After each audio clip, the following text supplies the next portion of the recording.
driving, operating a vehicle, following the rules of the road, accidents, traffic violations, disorientation, hallucinations. Dementia, driving, and knowing when it's time to stop. That's what this episode, number 19, is all about. You're listening to My Spouse Has Dementia, a podcast that uses personal stories, occasional interviews, and simple rituals to support dementia caregiving spouses.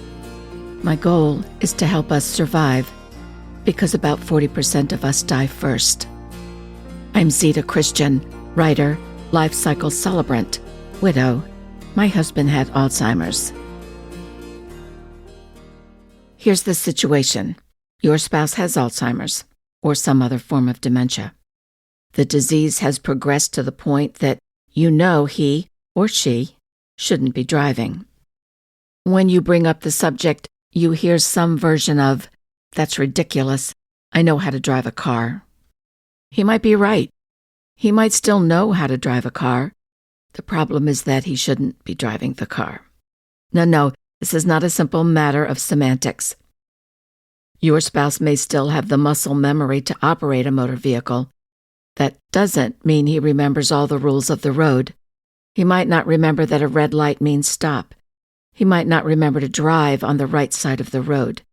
He might forget how to put gas into the car. He might spill gasoline all over the area around the gas station pump. My husband Dick did all of those things. He might confuse the gas pedal with the brake pedal. My friend Joyce did that. Instead of backing out of her garage, she drove forward and couldn't stop fast enough. She lived in a community that shared the expenses of things like repairing buildings, and so because of that incident, she gave up her license. In episode 5 of this podcast, I talked about vision changes. Spatial awareness is particularly challenging for a person with Alzheimer's. In the 6 months before Dick died, he would walk to his recliner, turn around, and sit on the arm of the chair, and that's if he was lucky. Several times he sat on the floor, not an easy thing for an 83-year-old man to do from a standing position. Looking back, I shudder to imagine what might have happened had I not moved that little table that I used to keep next to his chair. Think about it. Even without any form of dementia, a person's reflexes slow down with age. What if a person with slow reflexes is driving a car? And what if that person has Alzheimer's? Now here's a person with diminished reflexes, a failing memory, and distorted spatial awareness. He might have no sense of time, another symptom common with dementia, and decides to go for a drive, but it's during rush hour traffic. He makes a wrong turn and he winds up on the interstate going the wrong way. And these things do happen. Let's assume he manages to get onto the interstate correctly, but that's not where he wanted to be. Now he feels anxious. There's a sign that says the right lane is closed ahead. Well, how far ahead? Or what does that even mean? And which lane is the right lane? The person with Alzheimer's gets confused. All he wants to do is get away from all this traffic right now. So he drives faster, and drivers around him are all blowing their horns. Anxiety skyrockets. Gripping the steering wheel, he stays in that right lane until suddenly his lane ends. A less dramatic situation involves multitasking. That's particularly dangerous for a driver with dementia. He has to steer the car, monitor the traffic, and be mindful of his speed. Suppose it's raining. Which button is for the windshield wipers? What if he needs to turn on the lights? Which button is that? You can see how frustration can lead to agitation, and from there to anger, maybe to panic. And unfortunately, in today's world, road rage can be a problem too. Hallucinations can also be a problem. I remember the day Dick grabbed the steering wheel. He was afraid I would hit the horse in the middle of the road. And no, there was no horse. Even if your loved one appears to still have both the physical and the mental capabilities to drive around town, the medication he's on might make him drowsy, or dizzy, or confused, all of which can cloud his judgment, and he could wind up in a risky situation. Getting lost, even in your hometown, is common. I have a dear friend whose husband is having cognitive problems, especially orienting himself. One afternoon, he decided to drive to the grocery store just a few miles from home, but he never got to the store. Instead, he pulled into a parking lot and called his wife. He was confused. Nothing looked familiar. He wanted to come home, but he didn't know how, and he couldn't figure out how to use the GPS. Just for a minute now, think about all the scenarios I've described and imagine them taking place at night. Yeah, I shudder too. I read a lot of articles about dementia, Alzheimer's in particular. Some of those articles say that the family of a person with Alzheimer's who is still driving should look for new dents and scratches on the car. Notice if the car is parked at an odd angle or in the wrong driveway. Did he leave the car door ajar? Draining the battery. Telltale signs that something is wrong. These articles often use the word monitor, as in the caregiver should monitor the other person's driving. Does that mean that while he's driving, you count how many times you have to tell him to make a turn, or to stop for a red light, or slow down? Or are you supposed to count how many times you brace for impact, or keep track of the tickets for traffic violations he never told you about? A dear friend of mine had to take her husband's car keys after his third accident. Fortunately, no one was injured in any of the accidents, but the third one totaled their car. If you're in the thick of the driving dilemma, check the services in your town, particularly at your senior center. As our population ages, many senior centers offer pickup services for shopping, medical appointments, and to get to the senior center. Think of it as having a car service. In all seriousness, when a person who has received a diagnosis of Alzheimer's continues to drive despite the associated dangers, he risks his own personal safety and the safety of others on the road. If he's involved in a traffic accident, he could also face legal consequences even if the accident wasn't his fault. If you're the spouse and you knew your husband had Alzheimer's and you didn't stop him from driving, does that mean that you share responsibility for the accident, for his reckless driving, speeding, driving while impaired? I don't know. The laws of your state and the provisions of your auto insurance come into play, and it sure wouldn't hurt to check both. While you're at it, ask about what happens if someone got hurt during an accident and will face a lifetime of medical bills. Ask what happens if there was property damage. And note, I'm not even touching the emotional and psychological consequences if someone were seriously hurt or killed. But let's be real. With all you've got going on, you aren't likely to check the laws of your state or call your insurance agent about particular terms of your policy. What might be easier is to talk with the neurologist working with your spouse. Maybe the neurologist will be straightforward with your spouse and tell him he must stop driving. Do I think that will happen? No, not really. I remember the day Dick's neurologist got the results of several scans and a lot of blood work. The nurse practitioner showed me the radiologist's report and pointed to the paragraph describing a problem in a particular area of my husband's brain, and there were the words, "This patient should not be driving a car." I waited for the nurse to tell me what would happen next. I assumed the neurologist would notify the state motor vehicle department and the department would take away my husband's license. Nope.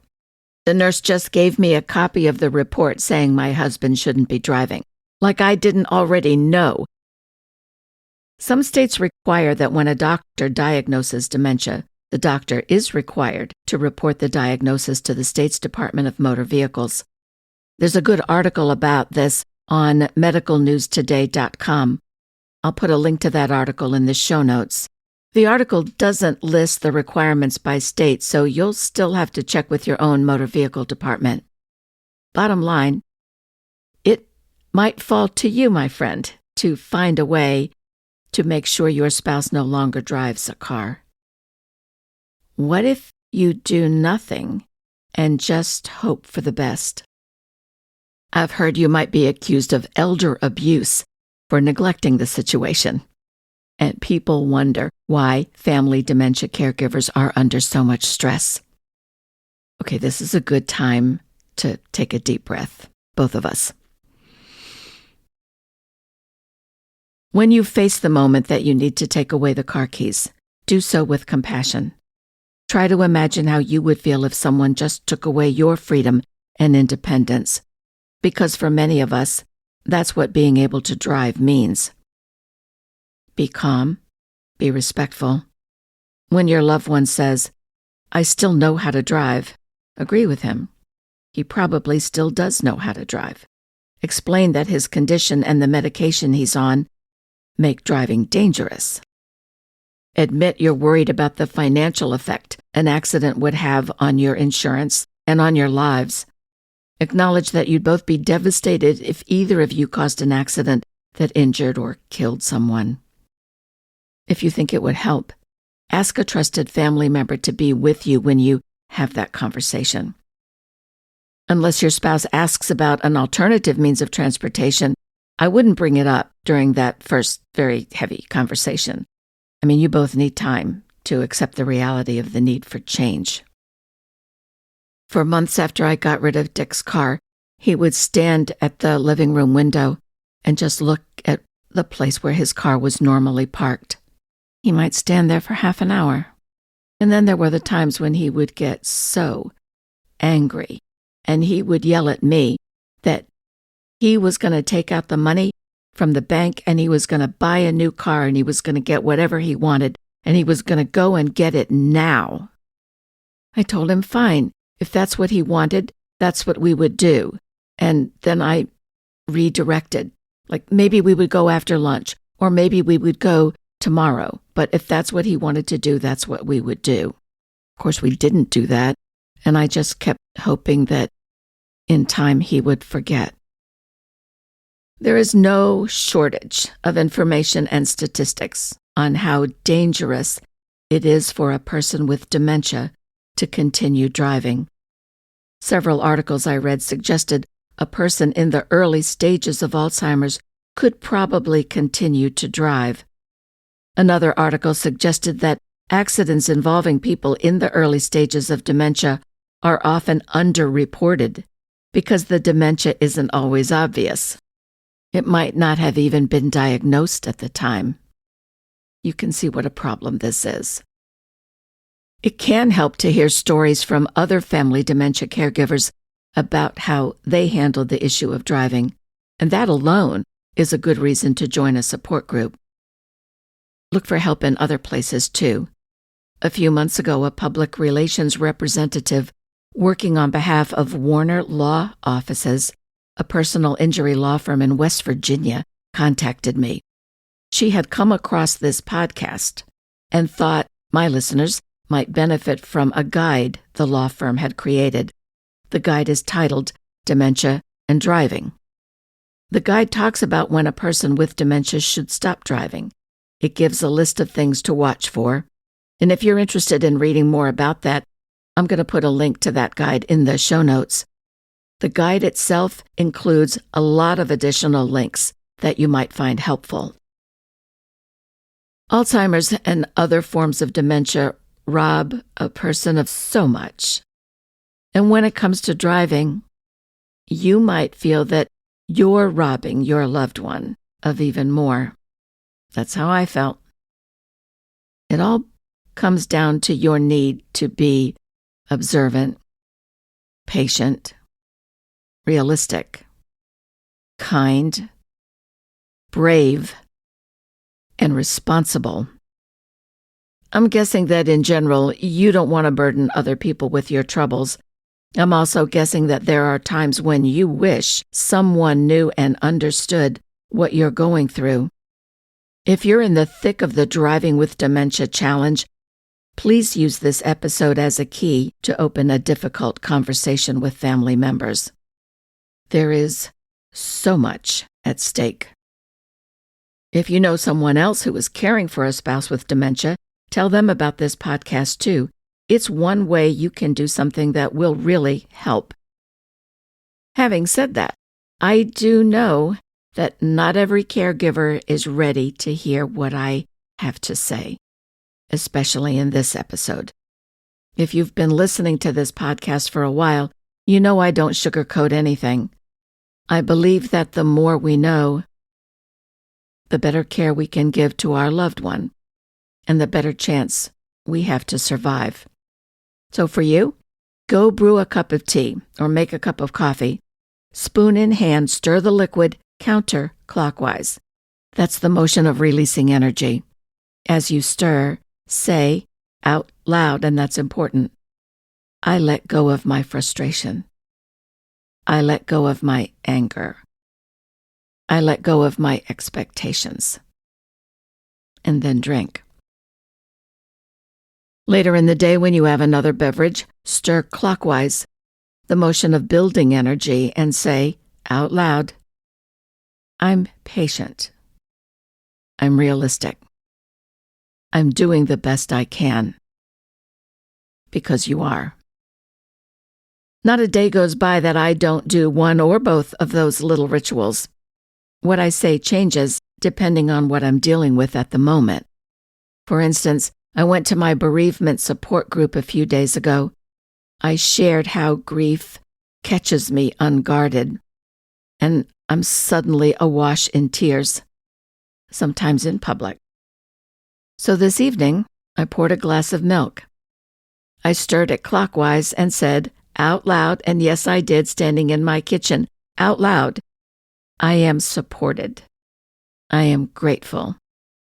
And hey, I'm doing okay. The purpose of this little ritual is to be mindful of my energy. I'm always aligning myself with building energy or releasing energy. Being mindful anchors me to my new reality. I hope it does the same for you. Which is why, finally, when I say take good care of yourself, those words aren't fluffy. They're fierce, because we need to survive. Thank you for listening.